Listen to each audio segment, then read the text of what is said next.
Ashtanga Yoga. This sitting posture and meditation, this is called Sankhya. And Jnana Yoga means through philosophical process, by analytical process, what is Brahma and what is not Brahma. Niti Niti. That is Jnana Yoga. Just like Vedanta Sutra, the Jnana Yoga. You study Vedanta Sutra, they say, Janmadasya Jataha, they give one hint, quotes, that the Supreme Brahma, absolute truth is that from whom everything is emanated. Now you try to understand what must be that. That is explained in the Srimad Bhagavatam. What is nature of that absolute truth?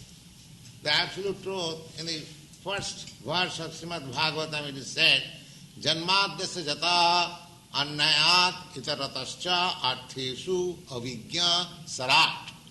Now, the absolute truth, if he is the supreme cause of all emanation, then what are the symptoms?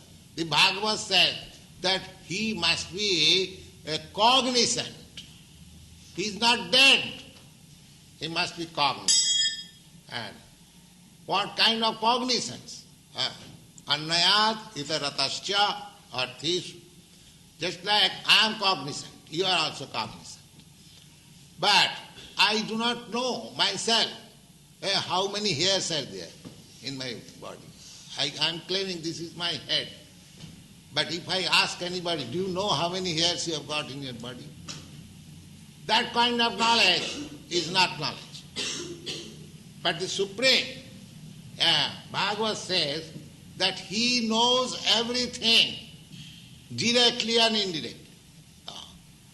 I know I am eating, but I do not know how my eating process is helping my circulation of blood, how it is being transformed, how it is working, how it is going through the veins. I do not know anything. But God must be He who knows everything, every corner of His creation, what is going on, He must know. Therefore, the Bhagavad explains that supreme truth from whom everything is emanated, He must be supremely cognizant. Cognizant. Avijñā. Avijñā means cognizant. Then you may question, then if he is so powerful, wise and cognizant, he must have learnt it from similar. No. He says that if he learns knowledge from somebody else, then he is not learned. Sarah, automatically. He is self-independent. This is a Jnana Yoga. To study what is in nature by just analyze what should be the nature of the Supreme from whom everything is emanated. That is explained in the Srimad Bhagavatam. Therefore, Srimad Bhagavatam is the supreme Jnana Yoga and Bhakti Yoga combined. Yes.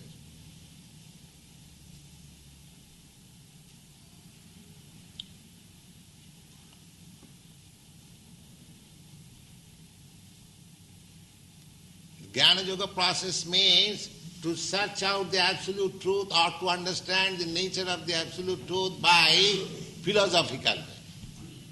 And this is called Dhyana Yoga. And our is Bhakti Yoga. Bhakti Yoga means this process is the same, target is the same.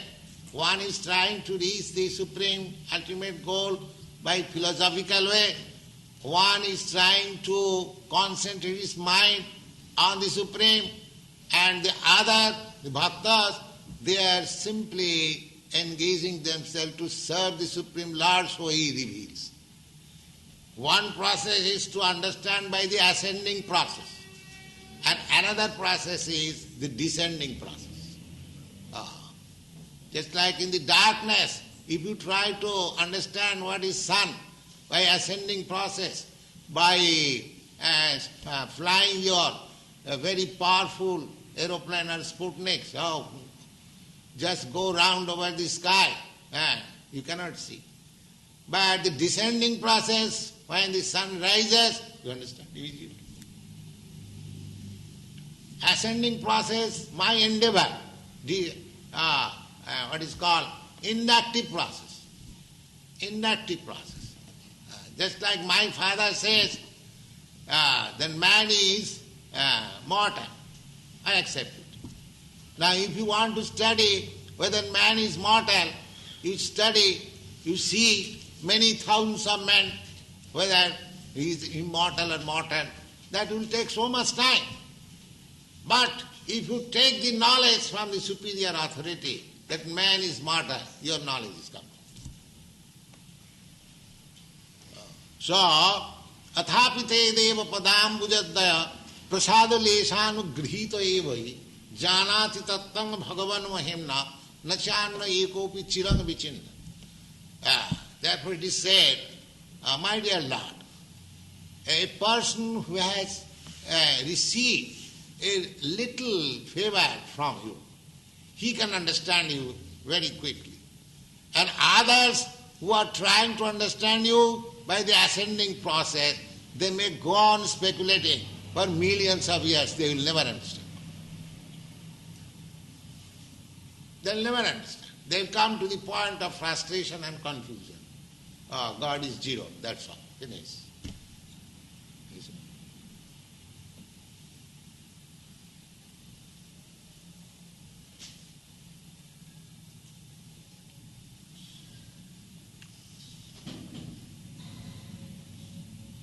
If God is zero, then how from zero so many, figures coming out? God is zero. That Bhagavad says there, Vedanta says, Janmadasya. Everything is generated from the Supreme. Now you have to study how it is generated. That is also explained. What is the way, what is the process, how to know it. This is Vedanta Sutra. The Vedanta means the ultimate knowledge. Veda means knowledge. And Anta means ultimate. So Vedanta means the ultimate knowledge. The ultimate knowledge is the Supreme Law.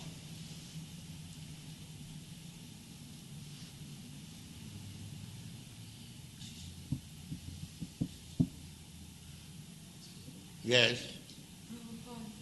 You said that Krishna has no limbs, no eyes, no ears, no form that we can comprehend. How then are we to understand the form of Krishna that's given to us in the pictures and the movies?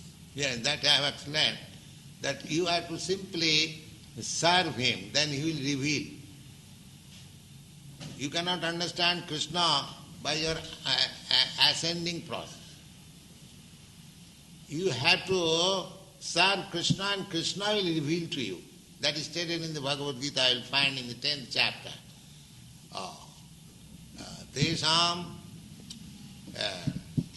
ivanukampartham aham ajnanajang tamaha nashami atmabhavastha jnanadipena bhasa. Those who are always engaged in my service, just to show them a special favor. Tesam ivanukampartham aham ajnanajang tamaha nashami. I vanquish all kinds of darkness of ignorance by the light of knowledge. So Krishna is within you. And when you are sincerely searching after Krishna by the devotional process, as it is stated in the Bhagavad Gita, I will find in the 18th chapter, Bhaktya Mama Vijanat. One can understand me simply by this devotional process. Bhaktya. And what is bhakti? Bhakti is this, Savanam Kirtanam Vishnu, simply hearing and chanting about Vishnu. This is the beginning of bhakti. So if you simply hear, sincerely and submissively, then you will understand Krishna. Krishna will reveal to you. The Savanam, Kirtanam, Vishnu, Smaranam, Padasevanam, Archanam, Bandhanam, Dasam, there are different 9 kinds of varieties. So, bandhanam, offering prayers, that is also bhakti. Savanam, to hear about it, just like we are hearing about Krishna from this Bhagavad Gita. Chanting about his glory, Hare Krishna. This is the beginning. Savanam Kirtanam, Vishnu. Vishnu means everything is Vishnu. The meditation is Vishnu. The bhakti is Vishnu. Not without Vishnu. And Krishna is the original form of Vishnu. Krishna is the Bhagavan Swayam, the original form of the Supreme Personality of God. So, if we follow this process, then we will be able to understand without any doubt. 13 through 14. One should hold one's body, neck, and head erect in a straight line and stare steadily at the tip of the nose. Thus, with an unagitated, subdued mind, devoid of fear, completely free from sex life, one should meditate upon me within the heart and make me the ultimate goal of life. This is the process. First of all, you have to select a nice place, solitary place, and you have to execute alone. Not that you go to a yoga class and pay your fees and make some gymnastic and come back home and do all nonsense. You see? Don't be entrapped by all these ridiculous things. You see? Simply, such society, I can declare, is the society of the cheaters and the cheated. You see? Here is the practice. Here you can see, and spoken by the Supreme Authority, Krishna. Is there any person better yogi than Krishna? Here is the authoritative statement that you have to practice like this. Now, one should hold one's body. First of all, you have to select your place, holy place, alone, and special seat. Then you have to sit straight like this. One should hold one's body, neck and head erect, a straight line. This is the yoga process. These things help to concentrate the mind. That's all. But the real purpose of yoga is to keep Krishna always within yourself. Here it is stated that one should hold one's body, neck and head erect in a straight line and stare steadily at the tip of the nose. Now, here, you have to see. And if you close meditation, you sleep. I have seen so many so-called meditators, they are sleeping. I have seen it. Because as soon as you close your eyes, it is natural that you feel sleepy. You see. Therefore, half closed. You have to see, that is the process. You have to see the tip of your nose, two eyes. Thus, with unagitated mind, this process will help your mind to be fixed up. Unagitated mind, subdued mind, devoid of fear. Yes, because you have to, generally the yogis, they used to practice in jungle. And if he is thinking, oh, some tiger is coming or not, or what is that? Or some snake is coming. Because you have to sit down alone in a jungle. You see. There are so many animals, tigers and bears and snakes. So, therefore it is specially stated, devoid of fear. Devoid. The skin of deer is specially used in yogasana because it has got some medical effect that snakes do not come. If you sit down on that particular skin, the snakes and reptiles will not come there. That is the purpose. You will not be disturbed. Devoid of fear, completely free from sex life. You see, if you indulge in sex life, you cannot fix up your mind in anything. That is the effect of brahmachari life. If you remain brahmachari without sex life, then you can be determined. Just like you have seen a practical example of Mahatma Gandhi in India. Now, he started a movement, non-violent, non-cooperation. The movement, the fight was declared against the powerful British Empire. Just see. And he determined that I shall fight with the Britishers non-violent, without any weapon, because India was dependent, there was no weapon. And several times it was attempted by armed revolution. But these Britishers are more powerful, they carved down. So Gandhi, he invented this method that I shall fight with the Britishers, even they become violent, I shall not become violent, so I shall get world sympathy. And so this was his plan. He was a great statesman. But his determination was so fixed up because he was a brahmachari. At the age of 36 years, he gave up. He had his wife, but he gave up his sex life. He was a family man, he had children, he had his wife, but from the age of 36, young man, a 36-year-old, he gave up sex life with his wife. That made him so determined that I shall drive away these Britishers from the land of India, and he did it. You see?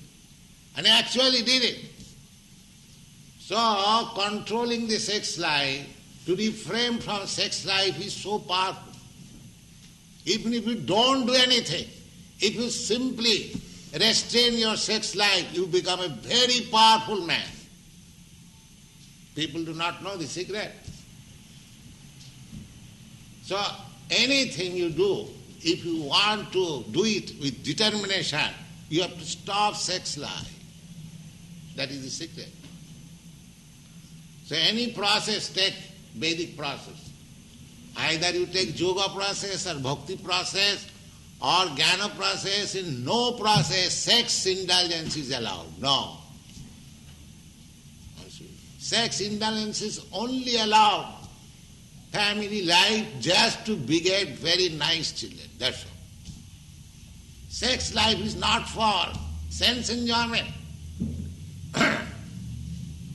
Although there is enjoyment by nature, unless there is enjoyment, why one should take responsibility of family life? That is the secret of nature's gift. But we should not take advantage of it. These are the secrets of life. You can take it. These are the secrets of life. So yoga practice, such a nice thing. If you indulge in sex life, this is simply nonsense. Simply nonsense. And if anyone says that you go on with your sex life as much as you like, at the same time you become a yogi, simply pay my fees, I give you some miracle mantra. These are all nonsense. They are all nonsense. But we want to be cheated. We want to be cheated. We want something sublime, very cheap. That means we want to be cheated. If you want very nice thing, you must pay for it. No, I shall go to a store. Sir, I can pay you 10 cents. You give me the best thing. How can you expect by 10 cents? If you want to purchase some value, if you want to purchase gold, then you have to pay for it. Similarly, if you want perfection in yoga practice, then you have to pay for it like this.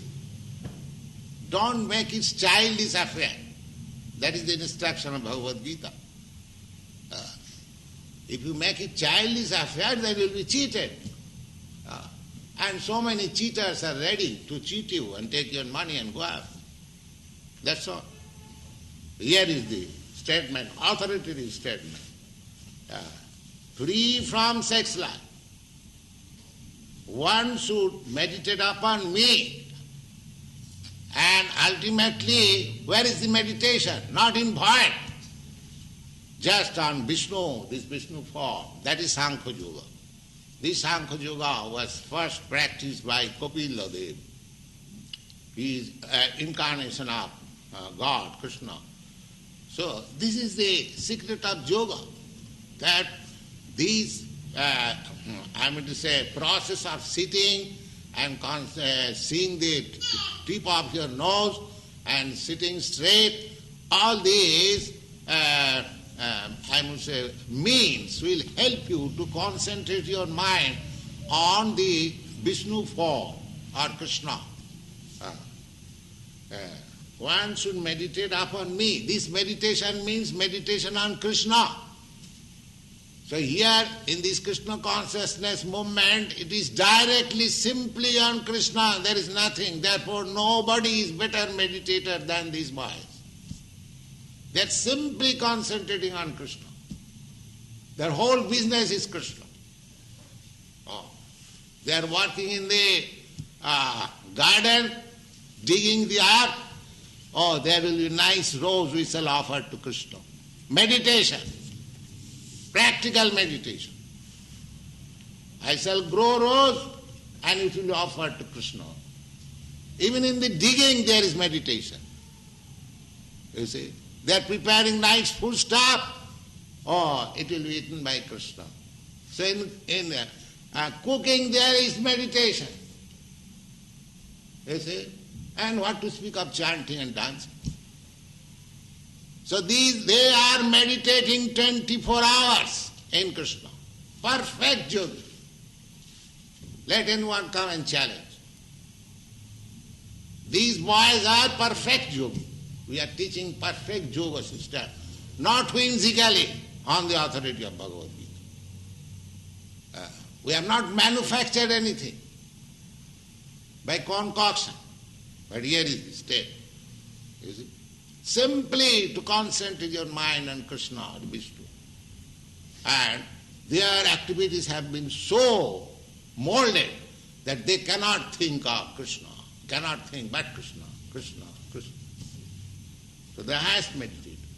Think upon me within the heart and make me the ultimate goal of life. Whether Krishna is the ultimate goal of life, they are preparing for themselves for being transferred to the Krishna law. So here is perfect yoga. Perfect yoga they are practicing. Yeah. Verse 15. By meditating in this manner, always controlling the body, mind, and activities, the mystic transcendentalist attains to peace, the supreme nirvana, which abides in me. Nirvana means, the actual word nirvana Sanskrit, nirvana means finish. Finish. That is called nirvana. That means materialistic activity is finished. No more. That is called nirvana. And unless you finish this nonsense activity, see, there is no question of peace. So long if you engaged in materialistic activities, there is no question of peace. Prahlad Maharaj said to his father, Tassadu manne suravajjadehinam sada samadhumaka dhyam asad graha. His father asked him, my dear boy, you are being educated, a small boy, 5 years old, father is always affectionate. And he was asking, my dear boy, what you have learned, best thing till now? Oh, he immediately, yes, father, I shall tell you the best thing. What is that? He said, Tat sadhu manne suravarjadihina. My dear father, this is the best thing. For whom? Best thing for whom? He said, Tat sadhu manne suravarjadihinam sada samudvigna dhyam asadgrahat. These people, these materialistic people, who have accepted something non-permanent. Just try to understand each word. These materialistic people, they are hankering after capturing something non-permanent, that's all. You have seen by experience now that President Mr. Kennedy, he was a very rich man, he wanted to be president and he spent money like anything. He became president, he had his nice family, wife, children, presidency, finished within a second. Similarly, everyone is trying in the material world to capture something which is non-permanent. But I am spirit, soul, permanent. So these rascals, they do not come to sense that I am permanent, why I am after non-permanent. If I am always busy for comforts of this body, but I know that this body today or tomorrow or 100 years after will be finished. And so far I am concerned, I am spirit, soul, I have no birth, I have no death. Then what is my function? It is the bodily function. So far I am doing these material activities. Therefore Prahlad Maharaj said, Asad Graha, just see how nice. They are anxious, they are full of anxieties because they have captured something non-permanent. Their whole activities are targeted to capture something non-permanent. Therefore they are always full of anxieties. Any person, any living entity, man, beast or animal or bird, always anxious. This is material disease. So, if you are always full of anxieties, where there is question of peace? I go in the street and say, beware of dog. They are living in a very nice house, but full of anxieties. Somebody may not come. Let there be dog. You see, beware of dog. No trespassers. That means, although living in a nice cottage, very nice, but full of anxieties. Full of anxieties. Sitting in an office, very nice, good salary, always thinking, I may not lose this office. You see. American nation, very rich nation, very defense force, everything, always anxious. These Vietnamese may not come here. You see. So who is free from anxiety?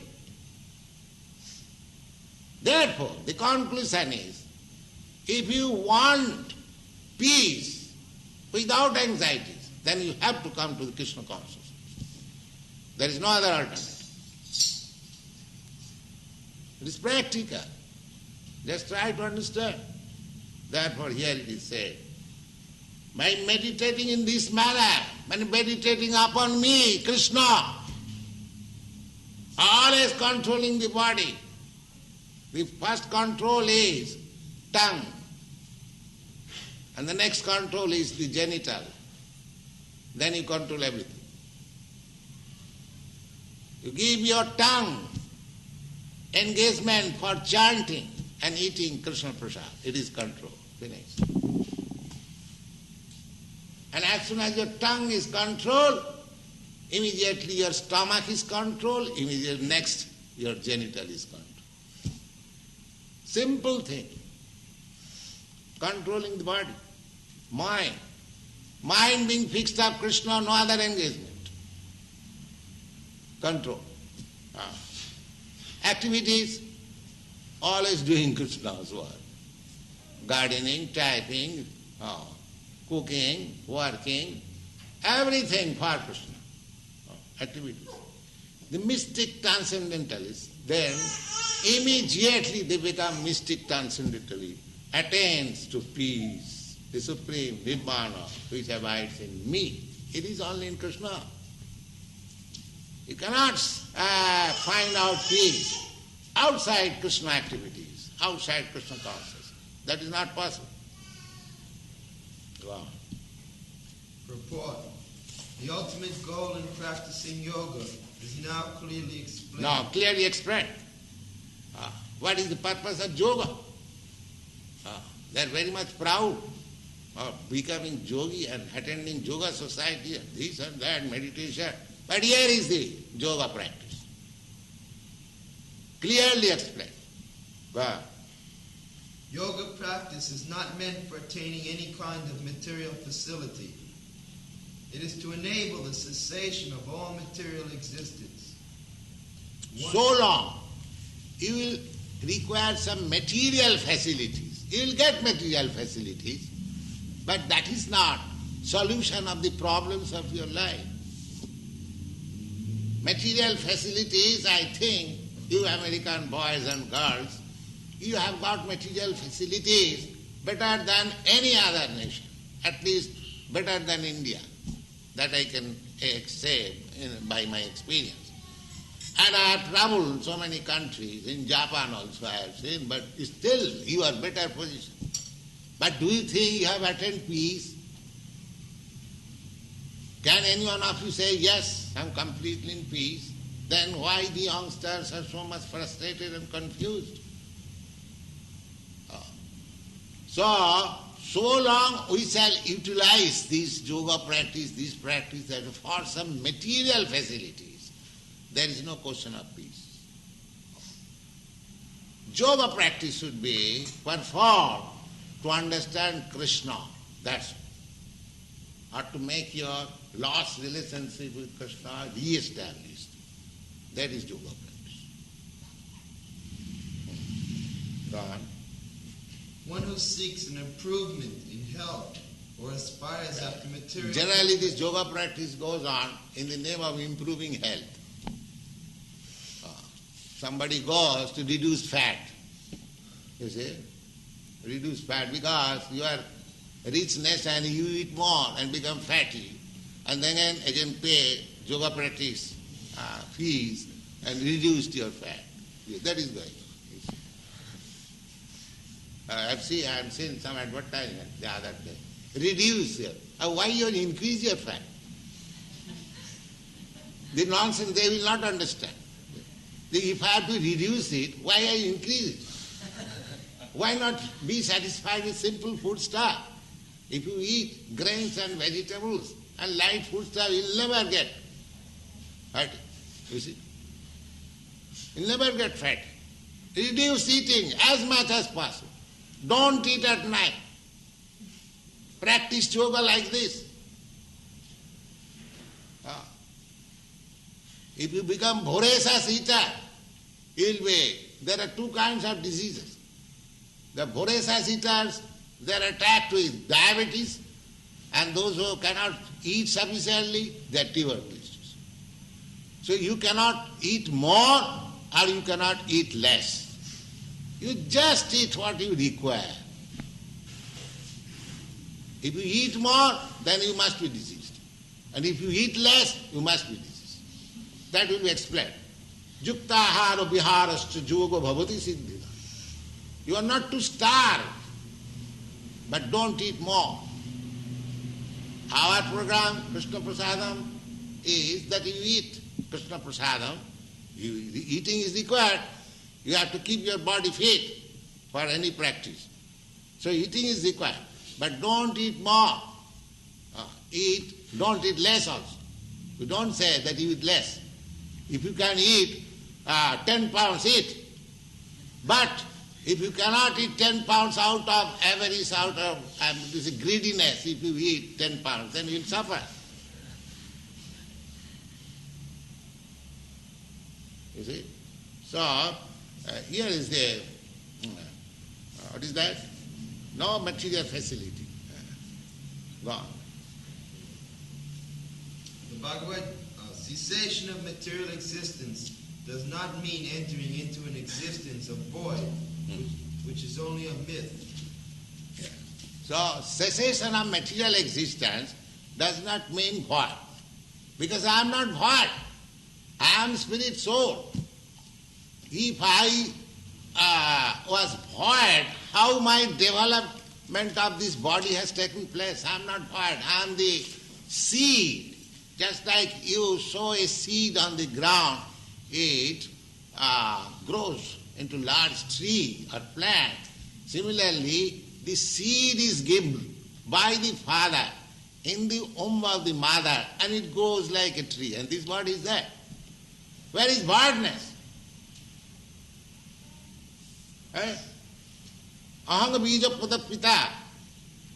In the 14th chapter you will see that originally the seed was given by Krishna in the womb of this material nature, and so many living entities are coming out.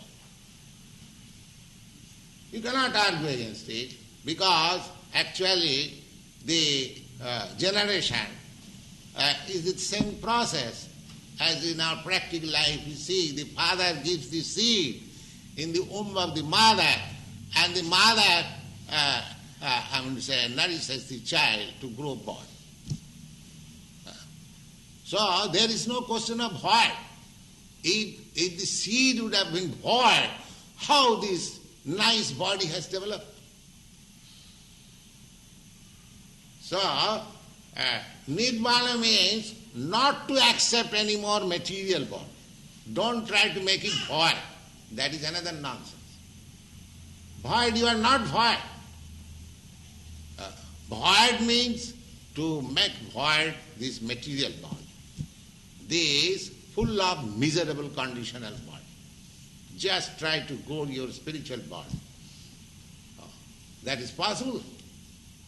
Jadgatyana nivattanti tadhyama paramangoma. These things are there.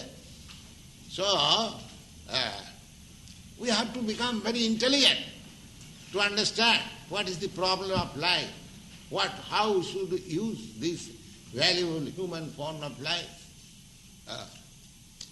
Unfortunately, this education is practically nil all over the world. Perhaps this is the only institution who is presenting the actual problems of life and actual value of life. This Krishna consciousness movement. God.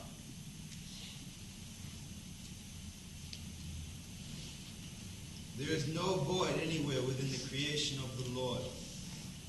Rather, the cessation of material... Void, you see, anywhere. Even within the ground, within the earth, you will not see anything void. On the earth, there is no void. In the sky, there is no void. In the air, there is no void. In the water, there is no void. In the fire, there is no void. Then where do you find void?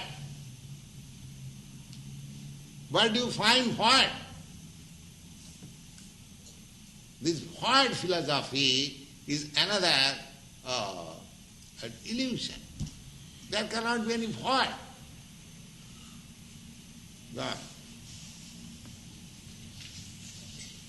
Rather, the cessation of material existence enables one to enter into the spiritual sky, the abode of the Lord.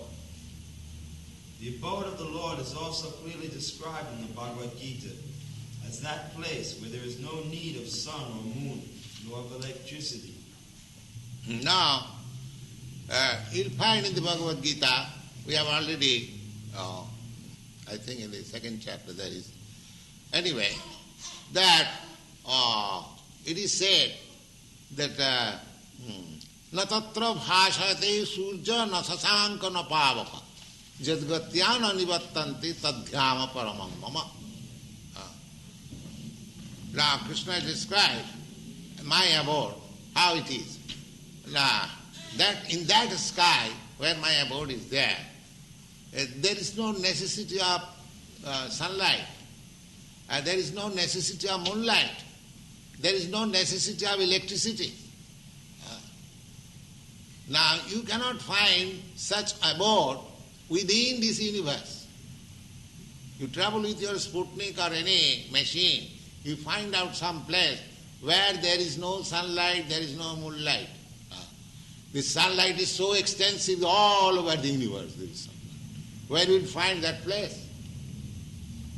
That means that place is beyond the sky. That is also stated. Parastasmatu bhava anya bhaktya bhaktya sanatana. Beyond this material nature there is another spiritual nature. So we do not know what is the formation of this material nature and what to know about the spiritual nature. Then you have to hear from Krishna, he lives there. Otherwise you remain nonsense all your life. Here is the information. How can you know which you cannot reach, cannot know, your senses are so imperfect? How can you know? Simply you have to hear. Just like you have to hear about your father from the mother, there is no other way. The father certifies, mother certifies, here is your father, you have to accept. You cannot make any experiment beyond your means. Similarly, if you want to learn about the spiritual sky and God's kingdom, then you have simply hear from the authority. There is no question of experimental knowledge. Simply hearing. So, hearing means just like you have to believe some gentleman as your father, hearing from the authority of your mother. Simply from the Vedic literature, which is accepted as the mother, authority of mother, knowledge. Mother authority. Vedamata, it is called Vedamata. Veda means knowledge, and it is received from the mother. So, Vedamata, the knowledge mother, you have to know what is Krishna. And here Krishna is personally explaining. So you have to believe it. Then you get the knowledge. Otherwise there is no possibility. You cannot make any experiment. Then you will fail. Gone.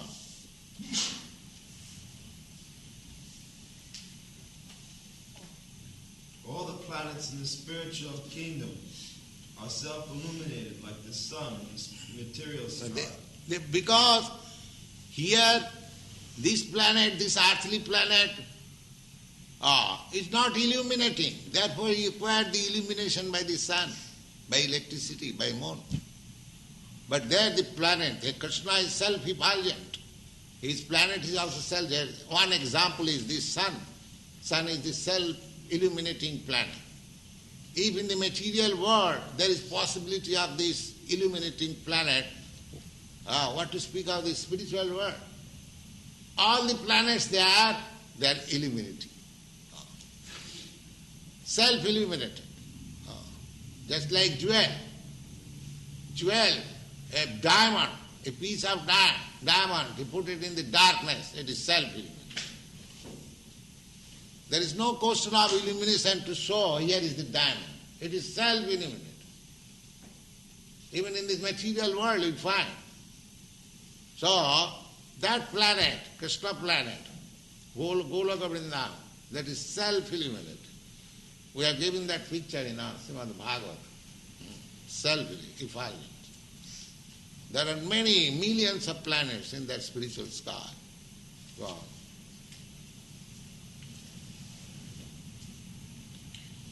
The kingdom of God is everywhere, but the spiritual sky and the planets thereof are called Param Dhamma, or superior abode. Yes. This material world is also God's creation. This is also God's kingdom. But because we have forgotten God, we have made God is dead, therefore it has become hell. But if you accept God, it becomes spiritual world automatically. Therefore, this temple is spiritual world. It is not material world. It is above the material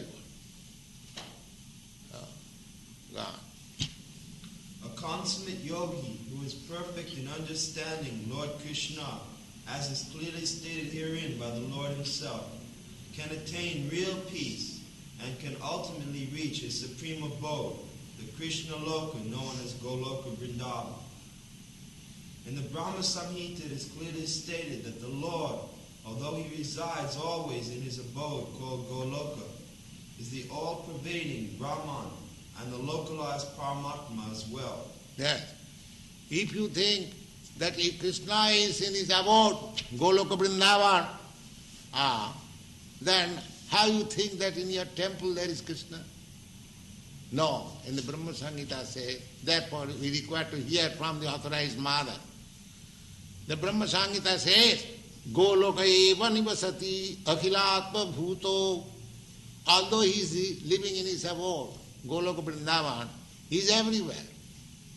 He is everywhere. Just like the same example can be used. That sun is 90 million miles or something like that, away from us, but it is within your room. Otherwise, how you say, sunlight is here? So if sun can penetrate within your room, cannot Krishna penetrate within your heart and room and every corner? It's so useless. He is everywhere. But you have to realize how he is everywhere. God. Nobody can reach the spiritual sky or enter into the eternal abode of the Lord without the proper understanding of Krishna and his plenary expansion, Vishnu. Therefore, a person working in Krishna consciousness is the perfect yogi because his mind is always absorbed in Krishna's activities. In the Vedas also we learn, one can overcome the path of birth and death only by understanding the Supreme Personality of Godhead. In other words, perfection of the yoga system is the attainment of freedom from material existence and not some magical jugglery or gymnastic feats to befool innocent people.